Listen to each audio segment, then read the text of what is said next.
আমার বেটাক মারলো কেনে? পানি লাগবে? কারো পানি লাগবে? ভাইয়া আমি কি মারা যাব? আল্লাহর কসম আঙ্কেল আমি কিচ্ছু করিনি। বাবা এখন কোথায় জানো? হ্যাঁ মারা গেছে। আমাকে যাইতে দেন না, আমার ছোট্ট একটা বোন আছে। আঙ্কেল আমার মা বাবা কেউ নাই, আমার ছোট বোনটাকে ঘরে তালা দিয়ে আসছি।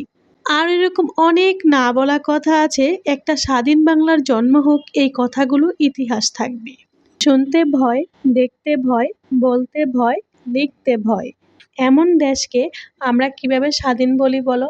বিশিষ্ট ব্যক্তি ইন্টারনেট আমরা বন্ধ করিনি, একাই বন্ধ হয়ে গেছে। প্রবাসী যোদ্ধারা রেমিটেন্স আমরা বন্ধ করিনি, একাই বন্ধ হয়ে গিয়েছে। দেশকে ভালোবাসার জন্য কারণ লিখে কিংবা বলে শেষ করা সম্ভব নয়। অপেক্ষার শেষটা একদিন সুন্দর হবে, একদিন প্রশান্ত হবে, প্রার্থনার আওয়াজগুলো একদিন কবুল হবে ইনশাল্লাহ। সবশেষে দোয়া করি সন্তান হারা প্রতিটি মায়ের আহাজারি যেন আল্লাহর আরশে আজিম পর্যন্ত